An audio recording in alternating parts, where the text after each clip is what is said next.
चलिए आइए next properties की हम लोग बात करते हैं, that is compressibility and bulk modulus. ठीक है ना।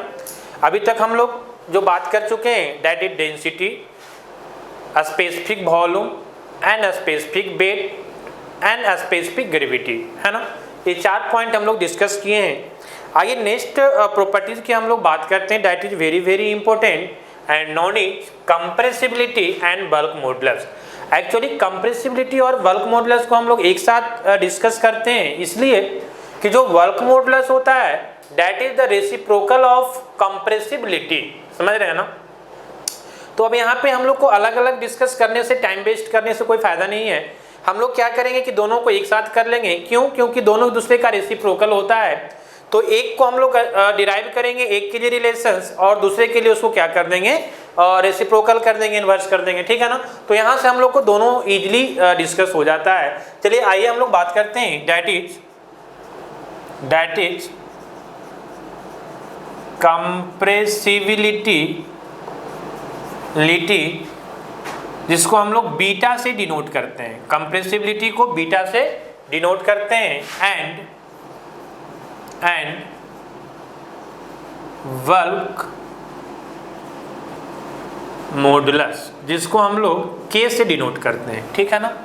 तो ये दोनों प्रॉपर्टीज को हम लोग एक साथ डिस्कस करेंगे यहाँ पे। ठीक है। चलिए आइए देखिए, यहाँ पे ध्यान दीजिए। सबसे पहले हम आपको बात करते हैं कंप्रेसिबिलिटी का। ठीक है ना। और हम पहले ही आपको बात कर लिए कि जो बल्क मॉडुलस होता है that is the reciprocal of compressibility. तो एक को हम लोग डिराइव करेंगे और दूसरे को हम लोग क्या कर देंगे, उसका रेसिप्रोकल करके रिलेशंस को डिफाइन कर देंगे। ठीक है ना। चलिए आइए देखिए, समझिए थोड़ा सा कंप्रेसिबिलिटी को। ठीक है ना। सपोज दैट कि कोई मेरा एक इस तरह से जो है वो सिलेंडर पिस्टन अरेंजमेंट है। बहुत सबसे इजी होता है सिलेंडर पिस्टन अरेंजमेंट से ही समझना, इसीलिए जनरली जो है हम लोग इसका एग्जांपल लेते हैं। ठीक है। अब यहाँ पे कोई जो पिस्टन है इसमें एक कनेक्टिंग रड लगा हुआ है। ठीक है ना। आइए देखिए, यहाँ पे ध्यान दीजिए। ठीक है। इसको हम लोग बोलते हैं पिस्टन, इसको हम लोग बोलते हैं पिस्टन। ठीक है ना। और ये क्या होता है, दिस इज सिलेंडर। ये जो है आपका सिलेंडर होता है। ठीक है। अब देखिए ध्यान दीजिए, अब इसमें मान लिया जाए कि कुछ गैसेस होगा और इस गैसेस का कुछ अपना क्या होगा, मास होगा। सिलेंडर के अंदर क्या है, कुछ गैस है और गैस का अपना सर्टेन अमाउंट ऑफ क्या होगा, कुछ मास होगा। अब क्या है कि यहाँ पे अगर कुछ गैस है तो ये जो है पिस्टन के ऊपर कुछ प्रेशर जो है वो एग्जर्ट कर रहा होगा, लगा रहा होगा, है ना। और इधर से जो है भी हम कुछ प्रेशर लगा रहे हैं। सपोज दैट कि इधर से जो हम लोग प्रेशर लगा रहे हैं दैट इज पी। कितना अमाउंट ऑफ प्रेशर लगा रहे हैं, पी अमाउंट ऑफ प्रेशर। अब पी अमाउंट ऑफ प्रेशर जो लग रहा है और इधर से जो गैस का प्रेशर लग रहा है पिस्टन पे, अब इस पोजीशन पे आकर दोनों क्या हो गया है, इक्वल हो गया है। तभी तो पिस्टन यहाँ पे आकर क्या है, स्टेशनरी हो गया है, रेस्ट में आ गया है। इसके मतलब ही है कि यहाँ पे जो ये पी अमाउंट ऑफ प्रेशर इस डायरेक्शन में लग रहा है और इसके अपोजिट डायरेक्शन में जो गैस के द्वारा प्रेशर लगाया जा रहा है ना, both value will be equal. तभी ये आके आपका पिस्टन क्या हो जाएगा, यहाँ पे इक्विलिब्रियम। कहने का मतलब है कि आपका रेस्ट पोजीशन में आ जाएगा।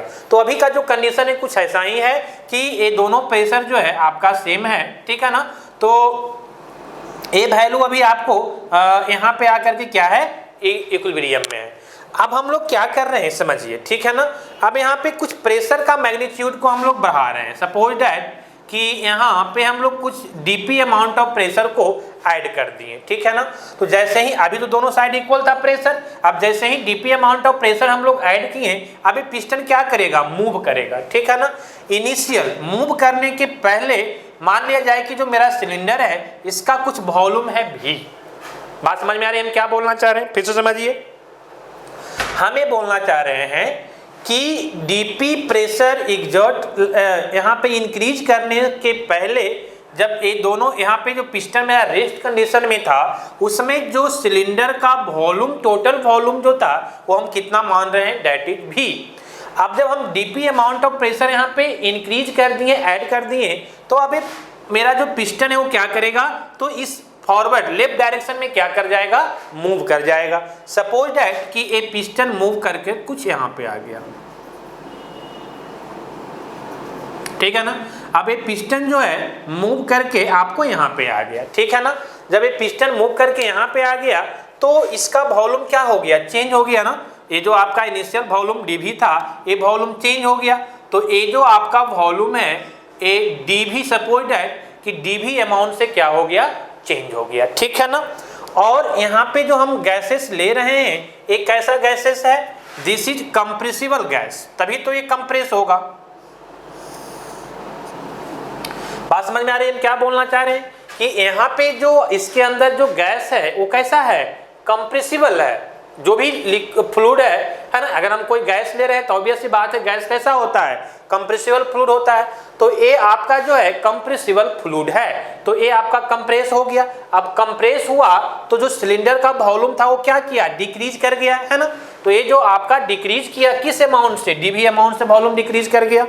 तो अब फिनोमेना आपको समझ में आ गया कि हम dp अमाउंट ऑफ प्रेशर को इंक्रीज किए, पिस्टन मूव किया, जब पिस्टन मूव किया तो गैस कंप्रेस हुआ और जो सिलेंडर का वॉल्यूम है वो डिक्रीज हो गया, कितना से, dv अमाउंट से डिक्रीज हो गया, ठीक है ना।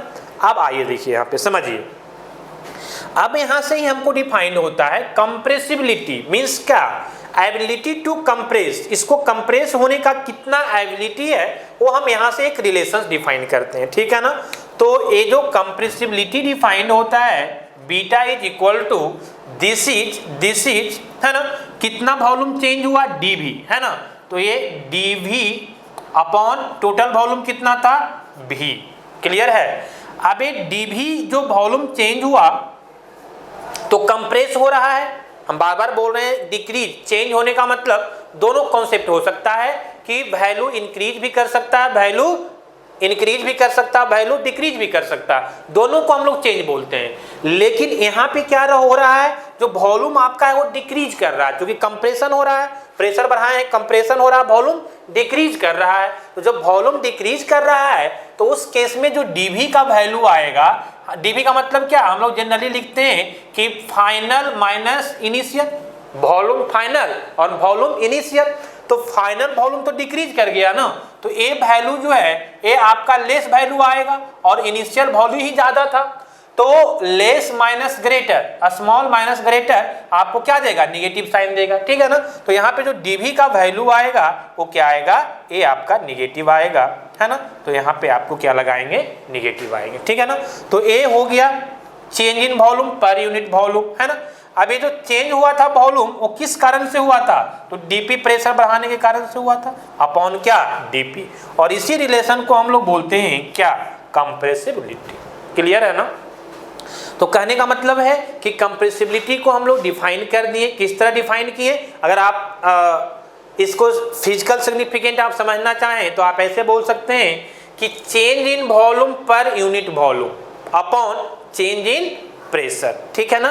कि पर यूनिट वॉल्यूम में जितना चेंजेज आया, है ना, per unit change in pressure से, उसी को हम लोग क्या बोलते हैं, कंप्रेसिबिलिटी बोलते हैं। तो ये आपका कंप्रेसिबिलिटी को इस तरह से हम लोग डिफाइन करते हैं, ठीक है ना। अब कहीं कहीं इसको थ्योरेटिकली कुछ रिप्रेजेंट करने का तरीका जो है और चेंज कर देता है, क्या चेंज करता है समझिए, ठीक है ना। अब हम लोग जानते हैं, हम लोग पढ़े हैं स्ट्रेस और स्ट्रेन, जानते हैं कि change in volume by initial या ओरिजिनल वॉल्यूम जो होता है वही डिफाइन करता है किसको, स्ट्रेन को डिफाइन करता है, ठीक है ना। स्ट्रेन अगर हम सिंपल वे में जानना चाहें स्ट्रेन को, तो स्ट्रेन क्या होता है, स्ट्रेन जो आपका होता है दैट इज, यहाँ पे थोड़ा सा समझ लीजिए, है ना। स्ट्रेन को हम लोग सिंपली डिफाइन करते हैं कि change in dimension, change in dimension upon original dimension, ठीक है ना। तो change in dimension by original dimension जो होता है उसको हम लोग क्या बोलते हैं, स्ट्रेन बोलते हैं, ठीक है ना। यही जब हमको लेंथ में बात करते हैं कि change in length bye original length, तो वहाँ पे हम लोग लीनियर स्ट्रेन की बात करते हैं। इसी को जब हम लोग change in volume upon original volume की बात करते हैं तब हम लोग क्या बोलते हैं, वॉल्यूमेट्रिक स्ट्रेन बोलते हैं। तो यहाँ पे मेरा क्या है, देखो आप यहाँ पे चेंज इन वॉल्यूम, है ना, change in volume by V क्या था, इसका ओरिजिनल वॉल्यूम था कंप्रेस होने के पहले, पिस्टन को मूव करने के पहले, तो ये मेरा क्या था, ओरिजिनल वॉल्यूम था। तो change in volume per unit volume, है ना, change in volume per unit volume, तो इसको हम लोग क्या बोलेंगे, this is known as volumetric strain. बात समझ में आ रही है ना। तो ये मेरा क्या हो गया, वॉल्यूमेट्रिक स्ट्रेन हो गया। और चूंकि कंप्रेशन हम लोग कर रहे हैं तो इसलिए हम लोग इसको बोलते हैं कि कंप्रेसिव वॉल्यूमेट्रिक स्ट्रेन, है ना, अपॉन ये क्या है मेरा, तो ये चेंज इन प्रेशर है। जितना से प्रेशर को हम लोग क्या किए हैं, चेंज किए हैं। पहले P प्रेशर था, अब हम लोग क्या कर दिए, P प्लस DP कर दिए। क्लियर है ना।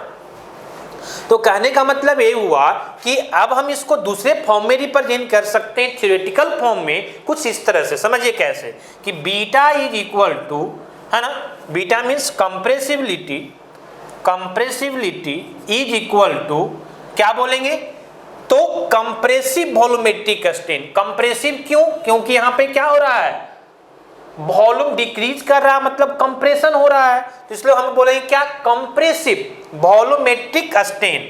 क्यों, क्योंकि स्ट्रेन क्या होता है, change in dimension by original dimension, तो change in volume by original volume, तो ये क्या हो जाएगा, वॉल्यूमेट्रिक स्ट्रेन। तो इसको हम लोग लिखेंगे compressive, compressive volumetric strain, volumetric strain upon change in pressure, upon change in pressure. Clear है ना। तो दूसरा रिलेशन तो जो है हम लोग इस तरह से रिप्रेजेंट कर सकते हैं इसको मैथमेटिकली, ठीक है ना, थ्योरेटिकली इस तरह से जो है हम एक दूसरा रिलेशन इसको जो है हम लोग रिप्रेजेंट कर सकते हैं। क्लियर है।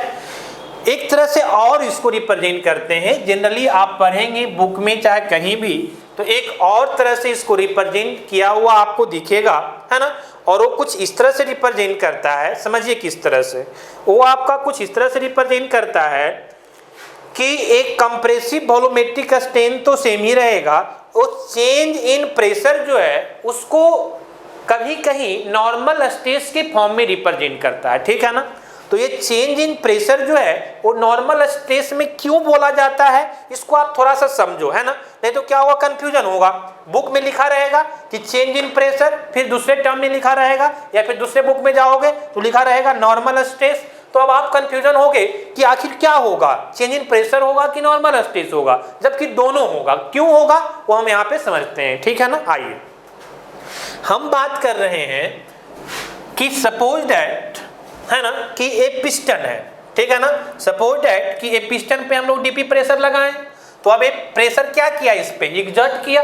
बात समझ में आ रही है ना। तो ये जब प्रेशर एग्जर्ट किया, सपोज दैट, देखो यहाँ पे ध्यान दो हम क्या बोलना चाह रहे हैं। पहले एक चीज और समझना होगा कि स्ट्रेन और स्ट्रेस, स्ट्रेन की तो हम बात कर लिए, स्ट्रेस क्या होता है, तो स्ट्रेस जो होता है वो इंटरनल रेसिस्टिंग फोर्स होता है। वो क्या होता है, इंटरनल रेसिस्टिंग फोर्स होता है। तो कहने का मतलब हुआ कि सपोज दैट कि ये मेरा पिस्टन सिलेंडर अरेंजमेंट है, ठीक है ना, ये मेरा पिस्टन सिलेंडर अरेंजमेंट है। अब जब हम यहाँ पे जो प्रेशर बढ़ाएं, मान लिया कि पहले P लग रहा था, फिर DP अमाउंट से प्रेशर को हम इंक्रीज किए, तो एक क्या किया, पिस्टन जो है इधर मूव करना स्टार्ट किया, है ना, और इसमें जो गैस था इसको कंप्रेस कर रहा है, वॉल्यूम को डिक्रीज कर रहा है। अब कंप्रेस करने के बाद हम क्या बोले कि यहाँ से जो इसका मोलिक्यूल्स है वो भी इस पे क्या लगाएगा, इंटरनल प्रेशर लगाएगा। बात समझ में आ रही है ना। तो इसके रेसिस्टिंग में जो प्रेशर लगेगा, देखिए डायरेक्शन दोनों का अपोजिट है, ये जो आप प्रेशर अप्लाई कर रहे हैं उसके रेसिस्टिंग में जो प्रेशर जो डेवलप होगा फोर्स, है ना, उसी को हम लोग बोलते हैं क्या, that is known as stress, ठीक है ना। तो अब यहाँ पे समझो क्या होता है कि जो हम प्रेशर लगाते हैं तो प्रेशर कहीं भी लगता है तो वो हमेशा जो है वो परपेंडिकुलर टू द सरफेस लगता है। क्या लगता है, परपेंडिकुलर टू द सरफेस लगता है। और नॉर्मल स्ट्रेस भी कैसे एक्ट करेगा, that is also perpendicular to the surface act करेगा। हम कल भी आपको डिस्कस किए थे, आप याद कीजिए कि हम नॉर्मल एंड शियर स्ट्रेस की जब हम बात कर रहे थे तो हम आपको बताए थे कि शियर स्ट्रेस टेंजेंशियली लगेगा और नॉर्मल स्ट्रेस जो है वो परपेंडिकुलर मतलब नॉर्मल टू द सरफेस लगेगा, ठीक है ना। तो कहने का मतलब ये हुआ कि जो प्रेशर है वो भी आपको कैसे एक्ट कर रहा है, this is also acting perpendicular to the surface. जो नॉर्मल स्ट्रेस होता है this is also acting to the perpendicular to the surface, पहला पॉइंट। सेकेंड पॉइंट, दोनों प्रेशर भी क्या होता है, प्रेशर को हम लोग कैसे डिफाइन करते हैं, force per unit area. Stress को हम लोग कैसे डिफाइन करते हैं, नॉर्मल स्ट्रेस को normal force per unit area. तो दोनों का यूनिट भी क्या होगा, सेम होगा, न्यूटन पर मीटर स्क्वायर, है ना। दोनों का यूनिट, प्रेशर का भी न्यूटन, फोर्स का न्यूटन पर मीटर स्क्वायर और स्ट्रेस का भी न्यूटन पर मीटर स्क्वायर। तो दोनों का यूनिट भी सेम होगा, दोनों का एक्शन ऑफ एप्लीकेशन भी क्या है, सेम है, परपेंडिकुलर टू द सरफेस। तो इसीलिए जहां पे चेंज इन प्रेशर है उसको हम लोग रिप्लेस करते हैं किससे, नॉर्मल स्ट्रेस से। और यहाँ पे हम लोग इसको कुछ दूसरे फॉर्म में इस तरह से रिप्रेजेंट करते हैं कि compressibility is equal to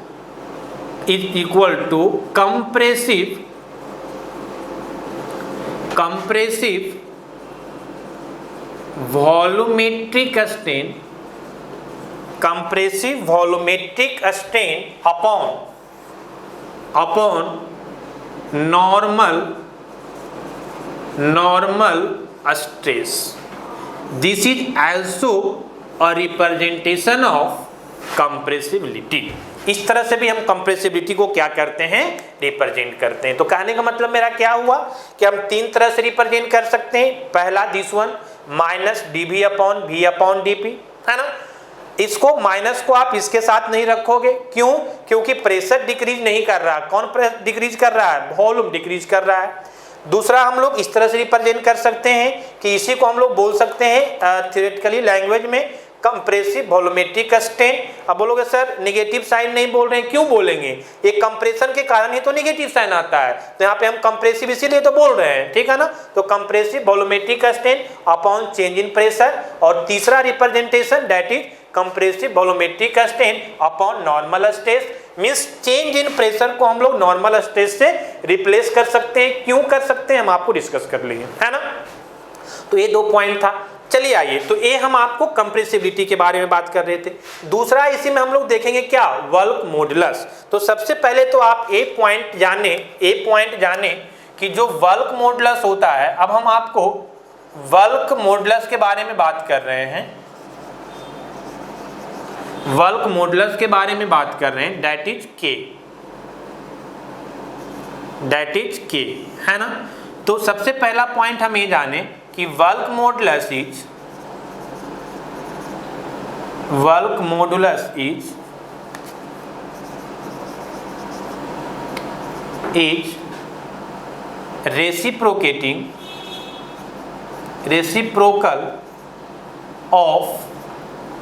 reciprocal of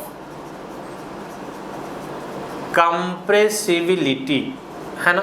एक कंप्रेसिबिलिटी का क्या होता है, रेसिप्रोकल होता है, पहला पॉइंट, ठीक है ना।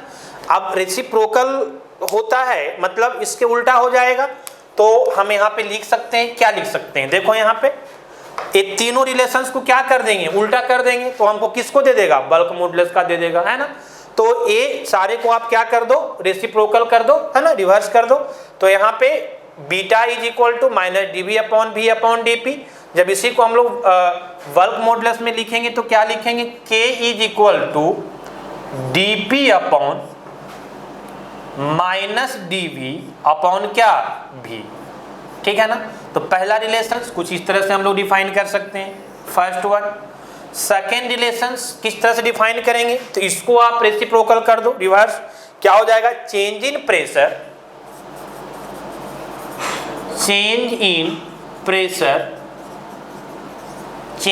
प्रेशर अपॉन, है ना, किसके equal to, that is K, है ना। This is K is equal to change in pressure upon क्या, कंप्रेसिव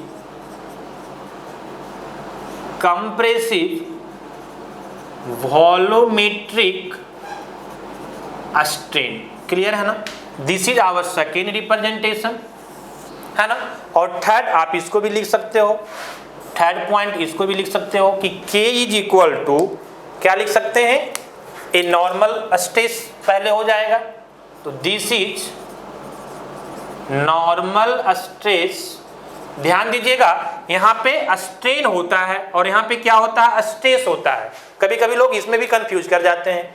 नॉर्मल स्ट्रेस अपॉन क्या हो जाएगा, compressive, this is compressive volumetric strain, है ना। तो this is our third representation, ठीक है ना। तो इस तरह से जो है हम लोग रिप्रेजेंट करते हैं। दो प्रॉपर्टीज यहाँ पे हम लोग बात कर रहे थे। First one is compressibility and second one is work modulus. Clear है यहाँ तक? ओके, चलिए आइए हम और भी आगे कुछ पॉइंट्स देखते हैं। जैसे इसमें अब नेक्स्ट पॉइंट क्या होता है समझिए, यहाँ पे ध्यान दीजिए कि अभी जो हम रिलेशंस डिफाइन किए कंप्रेसिबिलिटी का, that is change in volume per unit volume upon change in pressure. Means एक किसके साथ हम डिफाइन कर रहे हैं, कौन यहाँ पे चेंज हो रहा है, वॉल्यूम चेंज हो रहा है। क्लियर है ना?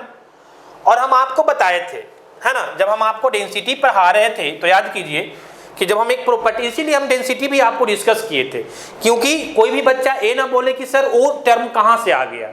जो भी टर्म हम यहाँ पे यूज कर रहे हैं वो हम कहीं ना कहीं आपको ये प्रूव कर देंगे कि हम पहले इसको आपको बता चुके हैं, इसके बारे में हम आपको डिस्कस कर चुके हैं, है ना। आपको बिल्कुल भी कंफ्यूज नहीं करना है। तो मैं ये बोलना चाह रहा था कि हम लोग देखे थे कि डेंसिटी मेरा क्या होता था, that is mass upon volume, है ना। एक चीज और समझिएगा कि ये जो मेरा सिस्टम है, ये जो है ना कंप्रेसिबिलिटी, हम वहीं पे डिफाइन करते हैं जहाँ पे मेरा जो सिस्टम है वो क्लोज सिस्टम होता है, वहाँ मास ट्रांसफर नहीं होना चाहिए, ठीक है ना। अगर मास ट्रांसफर हो जाएगा तो फिर वो वहाँ पे कॉन्सेप्ट वहाँ पे नहीं बन पाएगा, ठीक है ना। तो हम लोग यहाँ पे जो है मास कहीं से आपका जो है वो क्रॉस नहीं कर रहा है बाउंड्री सिस्टम से, है ना। इसीलिए मास हमेशा क्या रहेगा, सेम रहेगा, मास आपका हमेशा कांस्टेंट रहेगा। तो कहने का मतलब है कि जब वॉल्यूम को हम लोग चेंज कर रहे हैं, मान लिया वॉल्यूम जो है आपका डिक्रीज कर रहा है, यहाँ पे कंप्रेसिबिलिटी में जब आप प्रेशर बढ़ा रहे हैं तो वॉल्यूम क्या कर रहा है, सिलेंडर का वॉल्यूम डिक्रीज कर रहा है। जब वॉल्यूम डिक्रीज करेगा सेम मास के लिए तो आपका डेंसिटी क्या कर जाएगा, इंक्रीज कर जाएगा। हम वहां पे भी डिस्कस किए थे जब हम आपको डेंसिटी बता रहे थे। तो अब क्या होता है कि एक रिलेशन तो यहाँ पे हम लोग डेंसिटी के साथ डिस्कस कर लेते हैं, और चूंकि डेंसिटी चेंज होगा, सॉरी वॉल्यूम के साथ डिस्कस कर लेते हैं यहाँ पे, और वॉल्यूम जब चेंज होगा तो आपका डेंसिटी भी क्या करेगा, चेंज होगा। मतलब वॉल्यूम जब डिक्रीज कर रहा है तो डेंसिटी क्या करेगा, इंक्रीज करेगा, है ना। तो ये डेंसिटी इंक्रीज करेगा, तो ये कितना इंक्रीज करेगा वॉल्यूम के साथ हम कैसे रिलेट कर पाएंगे, है ना। तो इसके लिए एक और हम लोग रिलेशन डिफाइन करते हैं कंप्रेसिबिलिटी एंड वर्क मॉडुलस का, और वो किसके फॉर्म में होता है, डेंसिटी के फॉर्म में होता है।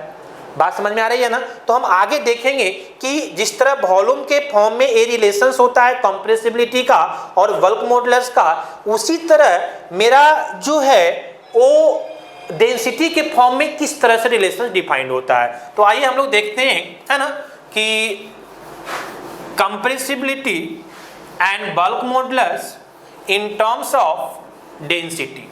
क्लियर है ना। तो आप इसको रिप्रेजेंट कर सकते हैं, लिख सकते हैं कि compressibility and work modulus in terms of density, है ना। डेंसिटी के फॉर्म में हम इसको देखेंगे। क्लियर है। चलिए आइए देखिए कैसे। हम लोग जानते हैं, अभी हम लोग बात किए थे फर्स्ट प्रॉपर्टीज कि density is equal to mass upon volume, है ना। और इसी को हम लोग रिप्रेजेंट कर सकते हैं rho is equal to mass by volume, है ना। हम क्या बोले कि मास वहाँ पे चेंज नहीं होता है, मास क्या रहेगा, कांस्टेंट। तो हम लिख सकते हैं rho into V is equal to क्या, कांस्टेंट, कोई प्रॉब्लम नहीं। तो अब रो इंटू भी के फॉर्म में अगर हम बात करें, है ना, तो अब इसको डिफ्रेंशिएट कर दीजिए दोनों साइड, है ना। तो अगर दोनों साइड आप डिफ्रेंशिएट कर देते हैं किसके रिस्पेक्ट में, तो जनरली जो है हम लोग प्रेशर के रिस्पेक्ट में इसको डिफ्रेंशिएट करते हैं, ठीक है ना। तो ये मास बाई वॉल्यूम हो गया आपका, है ना। तो आप जब इसको डिफ्रेंशिएट करेंगे तो क्या मिलेगा, है ना, यहाँ पे मास अपॉन वॉल्यूम, अगर हम इसको रो इंटू भी इज इक्वल टू सी लिख सकते हैं। तो आप यहाँ पे कुछ ऐसा लिख दीजिए कि डिफ्रेंशिएट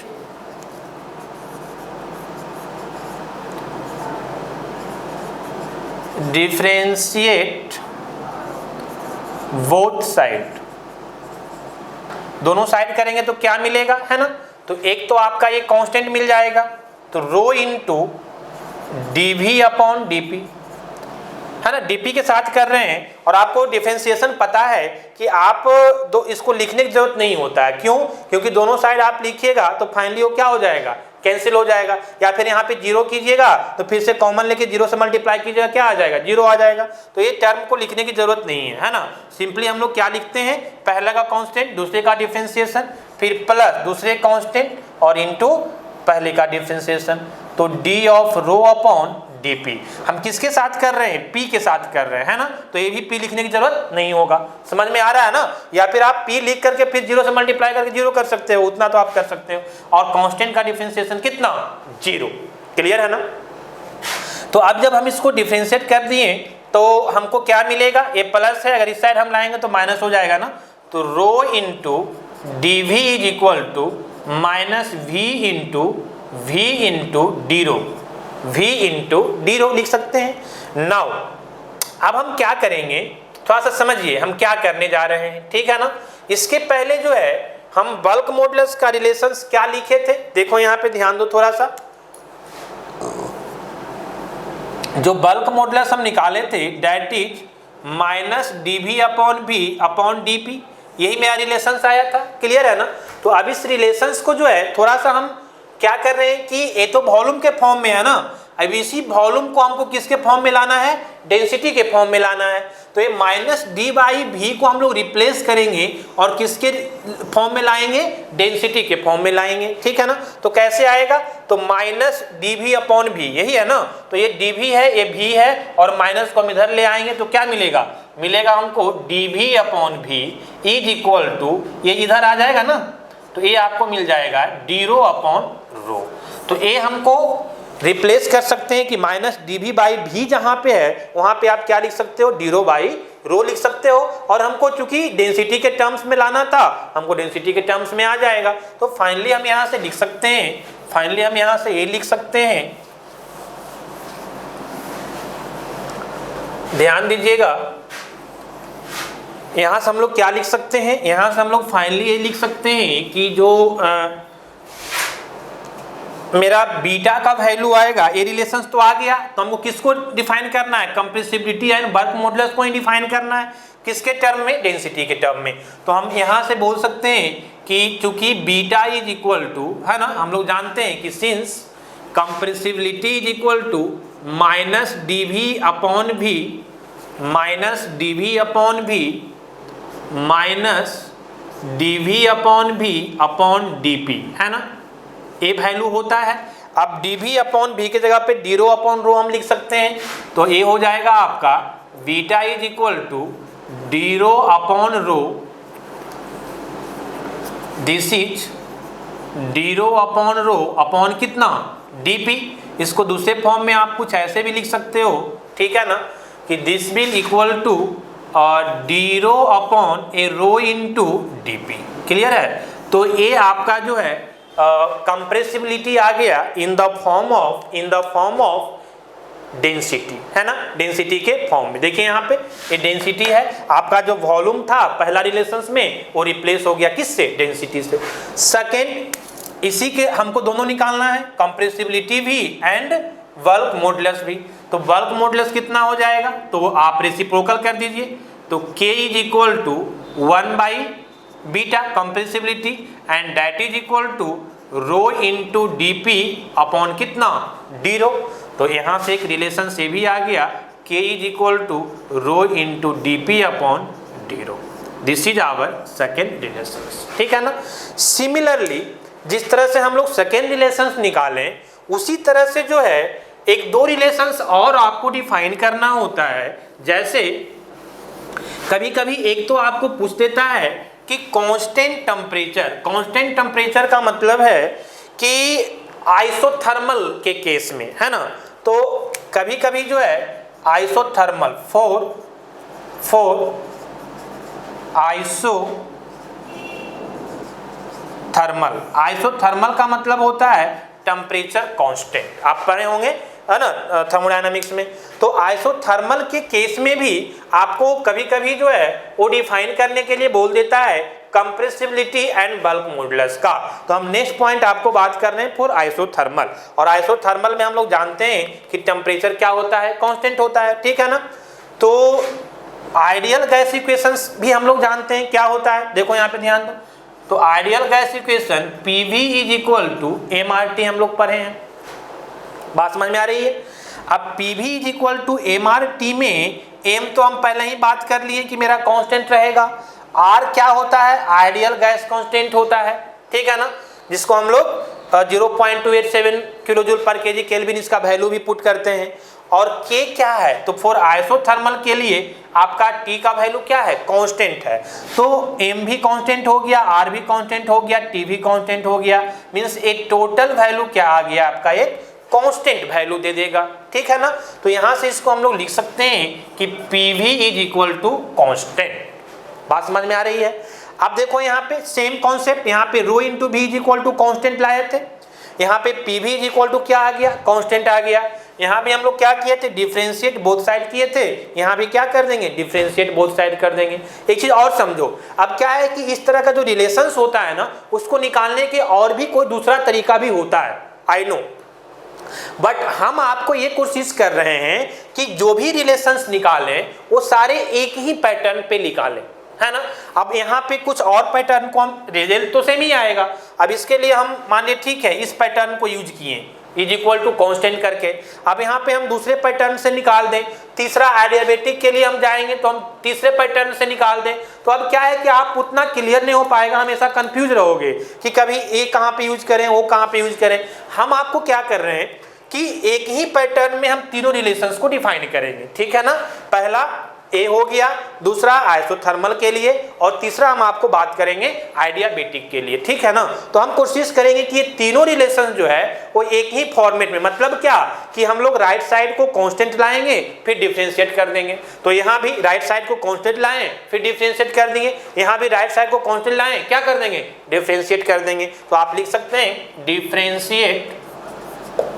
डिफरेंशिएट बोथ साइड, है ना। आप जब दोनों साइड डिफरेंशिएट करेंगे तो क्या मिलेगा, ए आपको मिल जाएगा P इंटू DV, और क्या मिलेगा, तो plus V into DP, P into DV plus V into DP is equal to 0, है ना। अब यहाँ से हम आगे अगर बात करें जी तो क्या मिलेगा, इसको आप इधर ले जाएंगे नेगेटिव हो जाएगा, तो this will come P into DV is equal to minus V into DP, clear है ना। अब फिर से हम क्या करेंगे, तो माइनस DV बाई V को ही रिप्लेस करेंगे, तो यहाँ से हमको क्या मिल जाएगा, तो माइनस DV बाई V, इसको इधर लाएंगे इसको इधर ले जाएंगे, तो minus DV by V is equal to क्या आ जाएगा, this is DP upon P, clear है। अब ये रिलेशन हमको मिल गया, अब यहाँ से हम रिप्लेस कर देंगे, इसमें हम लोग क्या कर देंगे, रिप्लेस कर देंगे। तो सिंस वी नो डैट कि beta is equal to minus DV upon V upon क्या, DP, है ना। सो यहाँ पे रिप्लेस करेंगे तो क्या मिल जाएगा, तो माइनस DV अपॉन V के जगह पे हम लोग क्या ले आएंगे, DP अपॉन P, तो this is DP upon P, है ना, और अपॉन कितना, तो DP अपॉन P, ये तो इसके जगह पे अपॉन DP फिर से आ गया DP। तो इसीलिए आप beta is equal to compressibility को कैसे डिफाइन करोगे, तो ये आप लिख सकते हो कि 1 बाई DP, ये DP कैंसिल हो जाएगा, समझ में आ रहा होगा, है ना। तो यहाँ से आपका कितना वैल्यू आ जाएगा, दिस इज 1 बाई P, है ना। तो beta is equal to this is 1/P। Clear है। अब अगर बात करो, ये तो आ गया कंप्रेसिबिलिटी। अगर बल्क मॉडुलस की बात करोगे तो रेसिप्रोकेटिव, है ना। तो K हम लोग जानते हैं कि क्या होता है, तो K is the reciprocal of compressibility, है ना। मीन्स ये वैल्यू कितना आ जाएगा, P के बराबर आ जाएगा। जब इसको हम लोग रेसिप्रोकल करेंगे 1/P को, तो P आ जाएगा। मीन्स इसके केस में K इज इक्वल टू कितना आ जाएगा, P। किसके केस में, तो टेम्परेचर कांस्टेंट डिनोट करते हैं T से। यहाँ भी ये क्या है, तो कंप्रेसिबिलिटी एट कांस्टेंट टेम्परेचर, है ना। ये T का मतलब क्या है, एट कांस्टेंट टेम्परेचर, और यहाँ भी T का मतलब एट कांस्टेंट टेम्परेचर। तो ये दो रिलेशंस यहाँ से डिफाइंड हुआ, है ना। तो अभी तक हम लोग कितने रिलेशंस को डिफाइन कर लिए, क्लियर है। तो दो रिलेशंस पहले डिफाइन किए थे, है ना, इसके फॉर्म में। फिर दो रिलेशंस यहाँ से, है ना, एक A वाला और एक A वाला, तो 2 2 4 और 2 यहाँ से 6 रिलेशन हम लोग डिफाइन कर चुके हैं। Now one more point we will discuss here, that is compressibility and bulk modulus, compressibility and bulk modulus in the case, compressibility and bulk modulus in case of adiabatic process, है ना। तो चलिए आइए देखते हैं कि adiabatic के case में क्या होगा, है ना। तो adiabatic के केस में अगर हम बात करें, तो adiabatic के केस में हम लोग अगर बात करें तो देखिए क्या होगा। देखिए थोड़ा सा समझिए, क्या हम बात कर रहे हैं, फोर आइडियाबेटिक, है ना। अब आइडियाबेटिक के लिए हम लोग जानते हैं 2 पॉइंट हमेशा ध्यान में रखना होता है कि हीट ट्रांसफर 0 होता है और एक रिलेशन होता है दैट इज पीवी पे power gamma is equal to constant, ठीक है ना। ये 2 पॉइंट हम लोग जो थर्मोडायनेमिक्स के बच्चे हैं उनको पता होगा, हालांकि इसको हम लोग प्रूफ भी करते हैं फॉर आइडियल गैस के लिए, ठीक है ना। तो ये 2 पॉइंट है जो कि हम लोग ध्यान में रखते हैं, किसके लिए, फॉर आइडियाबेटिक प्रोसेस के लिए। चलिए आइए ध्यान दीजिए, यहाँ पे हम ये बात कर रहे थे कि अगर हम यहाँ से देखें तो हम लोग किस पैटर्न पे काम कर रहे थे कि राइट साइड को कांस्टेंट लाते थे फिर डिफरेंशिएट कर देते थे, यही ना। यहाँ तो ऑलरेडी इक्वेशन से ऐसा रिप्रेजेंट हो रहा है कि राइट साइड में आपका क्या है, कांस्टेंट वैल्यू है, तो सिंपली इसको हम लोग क्या कर देंगे, डिफरेंशिएट कर देंगे। तो हम लिख सकते हैं कि डिफरेंशिएट बोथ साइड, दोनों साइड आप क्या कर दीजिए, डिफरेंशिएट कर दीजिए, है ना।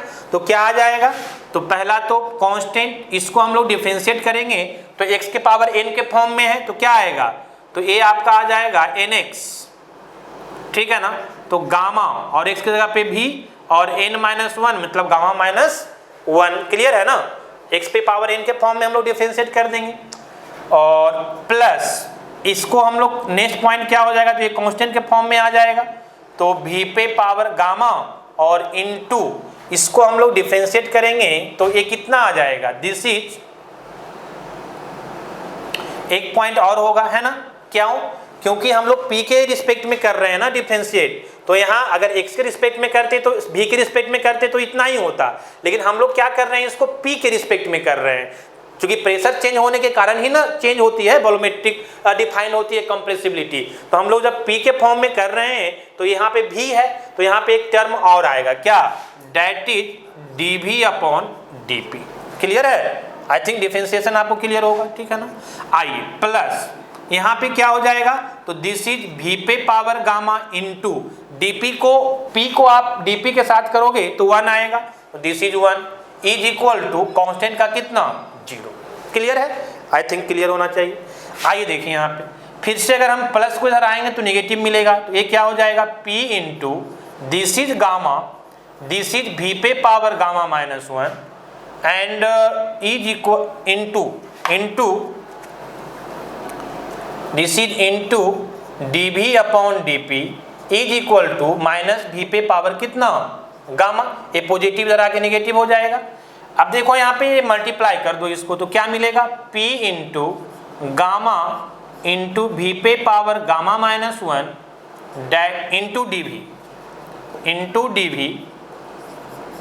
dV is equal to minus of A भी पे पावर गामा तो था और इनटू कितना हो जाएगा डीपी। अब देखो यहाँ पे भी पे पावर समथिंग यहाँ पे है और भी पे पावर समथिंग यहाँ पे है, तो ये दोनों एक फॉर्म में है, इसलिए दोनों को हम एक साइड ले आएंगे, ठीक है ना। और यहाँ पे डीपी है और यहाँ पे पी है, तो ये दोनों को हम लोग क्या कर लेंगे, एक साइड में कर लेंगे। क्या मिलेगा देखो यहाँ पे ध्यान दो, तो ये मिल जाएगा गामा तो रहेगा आपको इनटू भी पे पावर गामा -1 और इनटू डी भी, यहाँ पे मल्टीप्लाई है तो इधर आगे क्या हो जाएगा, भी पे पावर गामा डिवाइड हो जाएगा, डेट इज इक्वल टू इधर मल्टीप्लाई है तो ये माइनस तो बचेगा और डीपी इधर आगे क्या हो जाएगा, डिवाइड हो जाएगा, तो डीपी अपॉन पी हो जाएगा। क्लियर है ना। आइए आगे देखते हैं क्या मिलेगा हमको। Then it will come, next point अगर हम बात करें इसको तो यहां से हमको क्या मिलेगा, देखिए यहाँ पे ध्यान दीजिए। अब जो है इसको हम ऊपर ले जाएंगे तो क्या हो जाएगा, ये भी पे पावर गामा है ना। दिस इज मैथमेटिकल कैलकुलेशन, यहाँ पे अब कुछ है नहीं, अब आपको सिर्फ मैथमेटिकल कैलकुलेशन करना है। तो आप ऊपर ले जाएंगे तो ये माइनस गामा हो जाएगा ना, फिर प्लस माइनस गामा क्या हो जाएगा, कैंसिल आउट हो जाएगा, क्या बचेगा, तो भी पे पावर -1। तो हम डायरेक्ट इसको करें, क्या क्या बचेगा यहाँ पे, एक तो हमको गामा बचेगा, फिर ये ऊपर जाएगा तो आपका गामा वैल्यू क्या हो जाएगा, कैंसिल हो जाएगा, तो भी पे पावर -1 तो ये 1/v हो जाएगा, ठीक है ना। ये गामा ऊपर जाएगा तो माइनस प्लस गामा कैंसिल बचेगा, -1 भी पे तो 1/v हो जाएगा ये, और इनटू कितना dv, और into dv is equal to इधर तो आपका -dp अपॉन कितना p ही रहेगा।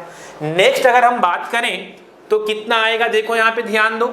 नेक्स्ट अगर हम बात करें तो हमको क्या करना होता है कि -dv/v को रिप्लेस करते हैं, यही ना, सारे में हम सेम प्रोसीजर को फॉलो कर रहे हैं। तो यहाँ भी हमको -dv/v आएगा, तो इस माइनस को हम इधर लिख सकते हैं, तो क्या हो जाएगा -dv/v इज इक्वल टू यहाँ पे आपका क्या बचेगा, माइनस तो हम ऑलरेडी ले चुके हैं, तो ये गामा इधर आकर के क्या हो जाएगा, क्योंकि यहाँ मल्टीप्लाई है तो इधर आकर डिवाइड हो जाएगा, तो यहाँ आपका हो जाएगा dp upon p into gamma. Clear है। नाउ अब ये रिलेशन हमको मिल गया। अब देखो यहाँ पे -dv/v के फॉर्म में आ गया, अब इसको हम लोग क्या कर देंगे, रिप्लेस कर देंगे। तो फिर से हम लोग जानते हैं, सिंस वी नो दैट कि compressibility is equal to -dv/v upon dp, ये हम लोग पहले ही डिफाइन कर चुके हैं, ठीक है ना। अब इसको रिप्लेस करो तो बीटा इज इक्वल टू कितना मिल जाएगा, इसके जगह पे आ जाएगा आपको dp upon p into gamma, है ना, और इंटू कितना dp, तो ये dp कैंसिल हो जाएगा, this beta is equal to 1/p into gamma, ठीक है ना। तो एक रिलेशंस और हम यहाँ से डिफाइन कर चुके कि आइडियाबैटिक के केस में क्या होता है, कंप्रेसिबिलिटी 1/p इंटू गामा। अब हम इसी तरह जो है वर्क मॉडुलस डिफाइन कर दें तो रेसिप्रोकल मतलब ये उल्टा हो जाएगा, मतलब कितना p इंटू गामा हो जाएगा, है ना। तो इस तरह से जो है हम तीनों कंडीशन में डिफाइन कर दिए, हम एक डेंसिटी के फॉर्म में निकाले, फिर आइसोथर्मल के लिए डिफाइन किए, और फिर किसके लिए, आइडियाबैटिक के लिए। तो आप इसको जो आइडियाबैटिक के लिए कर रहे हैं इसको हम लिख सकते हैं बीटा फॉर आइडियाबैटिक एंड यहाँ k फॉर आइडियाबैटिक, ठीक है ना। तो इस तरह से हम इसको डिफाइन कर दिए। अब देखिए एक और पॉइंट हम आपको डिस्कस करते हैं, ठीक है ना, वो बहुत बेसिक्स है, कभी कभी जो है हम लोग को यूज पड़ जाता है उस रिलेशंस का। फॉर आइडियल गैस वो जो डिफाइन होगा आइडियल, यहाँ भी आइसोथर्मल में जो हम इक्वेशंस, चाहे ये भी जो इक्वेशंस है ये सारे किसके लिए है, आइसोथर्मल में भी जो PV is equal to MRT जो हम यूज किए वो किसके लिए, आइडियल गैस के लिए। यहाँ भी PV पे power gamma is equal to constant किसके लिए डिफाइन होता है, आइडियल गैस के लिए, है ना। तो हम नेक्स्ट जो चीजें बात करने जा रहा है that is also for ideal gases. Clear है ना। तो उसको हम आगे देखिए यहाँ पे क्या बात करेंगे, समझिए यहाँ पे ध्यान दीजिए कि ए हम अगर बात करें के का, है ना, तो सबसे पहले हम अगर बात करें के का तो K फॉर आइडियाबैटिक कितना डिफाइंड हो रहा है, P इंटू गामा। आप देख रहे हो ना, K for adiabatic P into gamma. अगर हम बात करें K for isothermal that is P, आप देखिएगा पहले हम आपको डिफाइन कर चुके हैं। अब यहाँ पे दोनों का रेशियो अगर हम निकालना चाहें Ka अपॉन Kt तो हमको क्या मिलेगा, P into gamma upon P cancel हो गया, तो Ka अपॉन Kt हमको क्या मिल जाएगा, this is equal to gamma. Clear है। सपोज दैट इसको हम मान लेते हैं इक्वेशन नंबर फर्स्ट, ठीक है। जो थर्मोडायनामिक्स बच्चा थोड़ा सा भी पढ़ा है उसको पता होगा, है ना, कि for ideal gas Cp upon Cv is equal to gamma होता है। Suppose that this is equation number 2। अब दोनों का राइट साइड क्या है, इक्वल है, तो लेफ्ट साइड भी क्या हो जाएगा, इक्वल। तो कहने का मतलब है कि फ्रॉम इक्वेशन 1 एंड 2 से हम लोग लिख सकते हैं कि Ka upon Kt is equal to Cp upon Cv is equal to gamma. तो एक थोड़ा सा रिलेशंस डिफाइंड होता है जो कभी कभी ऑब्जेक्टिव में कहीं पीएसयू वगैरह में पूछ देता है ना। तो ये आपका जो था, है ना, हम आपको बात कर रहे थे किसके बारे में, this is all about the compressibility and bulk modular. तो कुछ पॉइंट्स था जो हम आपको डिस्कस किए, ठीक है ना। एक आध पॉइंट और भी हम आपको इसमें डिस्कस कर देंगे, कहीं कहीं एकॉस्टिक वेलोसिटी से भी रिलेट करके क्वेश्चन पूछ देता है, और एक कंप्रेसिबिलिटी फैक्टर से भी थोड़ा सा कभी डिस्कस करता है ना। तो आइए हम उसको फिर देखते हैं, ठीक है ना। और कुछ इस पे फिर क्या करेंगे, हम कुछ न्यूमेरिकल्स सॉल्व करेंगे। अब हम आपको जो प्रॉपर्टीज पढ़ा चुके हैं उसमें कौन कौन से हो गया है, that is first one is density, second one is weight density, third one is specific gravity and fourth one is that is और कंप्रेसिबिलिटी एंड बल्क मॉडुलर। तो इस पे हम लोग कुछ क्वेश्चंस आपको करेंगे, फिर हम आगे प्रॉपर्टी नेक्स्ट प्रॉपर्टीज की ओर मूव करेंगे। Okay, thank you.